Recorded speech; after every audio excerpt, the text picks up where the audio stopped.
Kendrick just threatened Drake with a song so dangerous it was banned in 1965, and nobody caught it until now. And what I'm about to reveal will make you realize that Kendrick Lamar isn't just a rapper. He's a cultural assassin operating on levels most people can't even begin to comprehend. Most listeners heard a simple threat mixed with a Fat Albert reference, but I uncovered something far more unsettling, something that changes everything. This line is actually a reference to a banned Beatles song from 1965, a track so controversial, so dark, and so threatening that radio stations refuse to play it and multiple cities ban it outright. You think Kendrick was just making threats? Think again. What I'm about to expose is how Kendrick weaponized one of the most controversial songs in music history to make his diss track psychologically terrifying. That song is Run for Your Life by the Beatles, widely described as threatening, jealous, and obsessive. It made listeners uncomfortable because of its disturbing implications about possession and violence. And here's what makes this discovery absolutely mind-blowing. Kendrick didn't reference just any Beatles song. He chose the most controversial one in their entire catalog, the one that was banned, the one that made people question the Beatles' wholesome image. He took a song built on obsessive threats and wove it into his own diss track, adding layers of menace that 99% of people completely missed. But it gets even deeper. The "Hey Hey" also references Fat Albert. And given Bill Cosby's current reputation, Kendrick is making dark implications about predatory behavior while simultaneously channeling the energy of a banned Beatles track. This isn't just wordplay. This is cultural warfare at the highest level, where every reference carries multiple meanings and historical weight. This is what separates Kendrick from every other rapper in the game. While others rely on simple threats, Kendrick layers banned Beatles songs and controversial TV references into his disses, creating graduate-level cultural literacy that makes his threats more terrifying through sheer intelligence. When someone references banned songs while threatening you, it shows they operate on an intellectual stratosphere most people can't even access. By the end of this breakdown, you'll understand why this Beatles reference makes the diss psychologically devastating, how Kendrick uses cultural knowledge as a weapon, and why sophisticated threats are infinitely more terrifying than straightforward ones. You'll see how Kendrick turned a diss track into high art by channeling the energy of some of music history's most controversial moments. If you're ready to understand how Kendrick made his threat terrifying by elevating it intellectually, smash that like button and subscribe, because this cultural analysis is about to blow your mind. And buckle up, because we're about to dive into one of the most intellectually intimidating diss reveals ever. Let's break down the surface level versus the deeper meaning. Most people hear Run for Your Life and think, oh, Kendrick's just telling Drake to run. But nah, this is layered. The Beatles' Run for Your Life from 1965 was so controversial that radio stations in both the US and the UK refused to play it. John Lennon literally sings, "I'd rather see you dead, little girl, than to be with another man." That's not just a threat. That's a restraining order set to music. The song was widely described as threatening, jealous, and deeply problematic, exactly the kind of energy Kendrick was channeling. Even the Beatles later said they regretted making it. That's how dark it was. Now let's talk historical context. Run for Your Life was released in 1965 on the Rubber Soul album. Almost immediately, it was banned in multiple cities. Radio stations said, "We can't play this, it's too much." The public was split. Some listeners praised the raw emotion, while others were like, "Yo, John Lennon, you good?" The themes of jealousy, possession, and violence made it a lightning rod for controversy. And Kendrick, being the scholar that he is, chose this exact song to reference in his diss. That's no accident. That's a calculated move. But why does this matter? Because Kendrick didn't reference just any Beatles song. He picked the one that was banned, the one that made people question the Beatles' image, the one that made people uncomfortable. By invoking Run for Your Life, Kendrick is essentially saying, I'm not just threatening you, I'm channeling the energy of one of music history's most controversial moments. That's psychological warfare. That's cultural mastery. And the Fat Albert connection, this is where it gets wild. Hey, hey, hey is Fat Albert's catchphrase. On the surface, it's innocent, nostalgic, and funny. But with Bill Cosby's current reputation, Kendrick is making a dark implication about predatory behavior. He's saying, you're not just running from me. You're running from your own scandals, your own history, your own demons. That's both a roast and a cultural critique. Kendrick is weaving band Beatles energy with a Fat Albert catchphrase to create a layered web of menace and mockery. Now, let's talk about the sophistication factor. This is what separates Kendrick from every other rapper. While others rely on straightforward threats, Kendrick references banned Beatles songs and controversial TV figures in his diss. This is graduate-level cultural literacy. He's drawing from knowledge that spans decades and genres. He's packing multiple meanings into single phrases. He's using cultural history as a weapon. He's turning diss tracks into cultural commentary. That's not just rap, it's high art. And the psychological brilliance here is that Kendrick makes a threat even more terrifying by making it sophisticated. When someone references band songs while threatening you, it signals they operate on an entirely different intellectual level. Smart threats are far more unsettling than simple ones. This is cultural authority, using pop culture knowledge as power. It's unpredictability, demonstrating a deep cultural awareness. It's psychological dominance, operating above the opponent's level. Kendrick is essentially saying, you can't even comprehend the level I'm on. You're playing checkers while I'm playing 4D chess with banned Beatles records and Fat Albert reruns. Now, let's talk about the cultural warfare at play. This Beatles reference proves that Kendrick operates in an entirely different stratosphere. He's not merely issuing threats.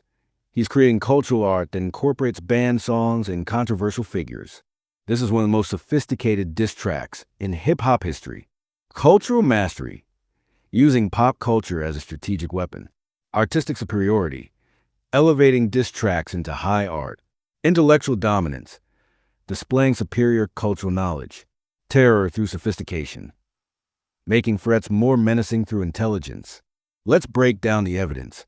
Beatles' historical context, the release history and controversy surrounding Run for Your Life, documentation on the radio ban and its reasons, cultural reception and critical analysis, song content and thematic breakdowns, the Fat Albert/Bill Cosby connection and its implications, how current events shape the interpretation of the reference, the psychology behind layered cultural references, academic perspectives on pop culture and hip-hop, metrics of sophistication, comparisons to other diss track references, cultural literacy as a tool in hip-hop analysis, how intellectual references amplify threats, scholarly viewpoints on cultural warfare and rap, and the comedy, man. Kendrick is basically saying, Drake, you're the only rapper who could get threatened with a Beatles song and a Fat Albert catchphrase in the same verse. That's like getting roasted by Shakespeare and Dave Chappelle simultaneously. It's like walking into a spelling bee and getting dunked on by LeBron. The disrespect is legendary. Now, let's talk about the legacy. This Beatles reference will go down as the moment that shifted the entire landscape. It's the cheat code. This line hit the culture like a punch to the chest. If you're ready for the highest energy, most evidence-packed, and straight-up hilarious deep dive into how the streets, the group chats, and the barbershops reacted, smash that like button, hit subscribe, and let's get into it. Let's set the scene. Not like Us drops, and the timeline erupts. Everyone's waiting for the punchlines, the memes, the classic Compton energy. But then Kendrick hits us with, hey, hey, hey, run for your life. At first, people thought it was just a threat, just a little Fat Albert reference, just Kendrick flexing. But then the culture started catching on. Twitter, TikTok, Reddit, even your Annie's Facebook group. Everyone started asking, wait, did he just reference a banned Beatles song? Is this man threatening Drake with a pop culture history lesson? The group chats were on fire. You had the old head saying, yo, that's a Beatles bar, that's Lennon energy. You had the young heads asking, who's Fat Albert? Is that a new OVO artist? And then the hip-hop nerds were deep diving into the history of Run for Your Life, explaining how it was banned for being too dark, too possessive, too threatening. The culture realized Kendrick just turned a diss track into a college seminar. This man is different. And the memes? Legendary. People were posting Beatles album covers with Kendrick's face photoshopped over Lennon. TikToks of people running in slow motion to "Hey, hey, hey, run for your life." Drake fans pretending they didn't hear the bar, but you could see the pain in their eyes. The culture was laughing, but also a little scared, because this wasn't just a threat. It was a threat with a bibliography. Now, let's talk about the barbershop energy. You know it's serious when the barbershop debates shift from who's the best rapper to did Kendrick really threaten Drake with a Beatles song and a Fat Albert catchphrase? Guys were arguing about whether it was a simple threat or a layered cultural nuke. One dude was like, "That's not just a diss, that's a dissertation." Another said, "Bruh, Kendrick just made the Beatles gangster. I ain't never seen that before." And the comedy, man, the culture was clowning Drake hard. Drake out here getting threatened by Beatles bars and cartoon catchphrases. Next thing you know, Kendrick's going to diss him with a SpongeBob reference and end his whole career. The jokes were flying. Drake, you better run for your life. Kendrick's got the Beatles, Fat Albert, and the whole culture on his side. Drake's next diss track is going to be called Help, and it's just him singing Beatles covers in the shower. Asterisk. But let's get serious for a moment. The culture felt this bar because it was more than a threat. It was a flex of intelligence, of cultural knowledge, of psychological warfare. Kendrick wasn't just saying, "I'm coming for you." He was saying, "I know more than you, I'm deeper than you, and I can make the whole world laugh at you while I do it." That's a different level of disrespect. That's a different level of fear. And the validation was instant. The culture said, "Finally, a diss track that makes you think." People kept replaying the song, catching new layers, new references, new jokes every time. The bar became a meme, a talking point, a cultural moment. Even people who don't listen to rap were talking about it. That's how you know it hit differently. And the roast, bro, if you ever doubted Kendrick's ability to break the internet, just remember, somewhere out there, there's a Drake fan holding a Beatles vinyl, a Fat Albert DVD, and a broken heart. Try and make sense of these bars. Don't be that guy. Keep it real, and you'll never have to worry about getting exposed. So, what's the verdict? The culture felt that run for your life bar in their soul. It was funny. It was scary. It was smart. It was disrespectful. And it was unforgettable. Kendrick didn't just diss Drake. He made the whole world pay attention, laugh, and learn something new. Before we wrap this up, let me keep it real with you about what we just witnessed. After breaking down this Beatles connection, this Fat Albert reference, this entire cultural warfare masterpiece, I have to ask, Drake, my guy, how does it feel to get ethered by a song from 1965? Seriously, bro got dissed with a banned Beatles track. That's like getting roasted by your great-grandmother's record collection. Kendrick basically said, "You know what? Let me dig into the archives of controversy and pull out some vintage smoke for this dude." Drake is getting threatened with songs that were problematic before his parents were even born. And can we talk about Drake's Google search history after this dropped? This man was somewhere frantically typing, "What is Run for Your Life, Beatles? Why was it banned? What's Fat Albert? Who is Bill Cosby? How do I respond to cultural references I don't understand?" His Spotify Wrapped is about to look like a music history professor's syllabus. Shout out to Drake's research team. Though, they're about to earn every dollar trying to decode Kendrick's references. These people went from studying rap beefs to researching 1960s music censorship. That's a whole career pivot. They're probably in a library right now like, "Sir, we would need access to the Beatles archives and some Fat Albert DVDs. This is above our pay grade." And Drake's yes men? Y'all have been real quiet since this dropped. Where's academics now?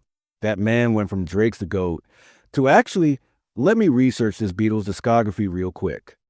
Even his biggest supporters are like, "You know what? Maybe we should have paid more attention in music history class."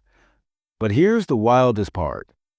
Kendrick really said, "I'm not just going to diss you with modern references. I'm going to pull out the vintage disrespect." This man walked into Museum of Controversial Music like, "Let me get that 1965 special." That's next level petty. He basically told Drake, "Your diss track references are too current. Let me show you how we do it with the classics." Meanwhile, Drake is somewhere right now thinking, I just wanted to rap about my success and my cars. Why am I getting a music history lesson? And Kendrick? Kendrick is out here saying, rap battle? Nah, this is a cultural education with bars. This man turned beef into a masterclass. And the funniest part? After all this Beatles analysis, all this Fat Albert breakdown, all this cultural warfare, Drake is still going to respond by talking about his streaming numbers. This man is going to be like, yeah, you might know band Beatles songs, but check my Spotify stats. Some people never learn, fam. But yo, can we appreciate how Kendrick made everyone smarter just by dissing Drake? Before this beef, half of y'all had no idea the Beatles even had controversial songs. Now you're out here talking like music historians. Kendrick really said, I'm not just going to roast this man. I'm going to educate the culture while I do it. That's public service with a side of psychological warfare. Meanwhile, Drake's team is probably in emergency meetings like, how do we respond to someone using band music as ammunition? Do we need to hire a musicologist? Should we get a cultural consultant? Can we trademark the number 6 before Kendrick turns that into a historical reference too? But here's what really gets me. Kendrick made a diss track so sophisticated that people need footnotes just to understand it. This man basically said, I'm not just going to make bars. I'm going to make y'all do homework. Drake is getting dissed with references that require bibliography. Real talk. If you made it through this entire breakdown without pausing to Google anything, without checking Wikipedia, without questioning your cultural knowledge, you might actually be ready for Kendrick's next level references. This man might pull out ancient Mesopotamian poetry next. So, here's what we learned today. Kendrick Lamar is not just a rapper. He's not just issuing a diss. He's delivering a history lesson. Hip-hop beef isn't just about bars anymore. It's about who can craft the most sophisticated threats with the deepest cultural resonance. If you enjoy getting your mind blown and your cultural knowledge expanded for however long this was, smash that like button like you're smashing through decades of music history.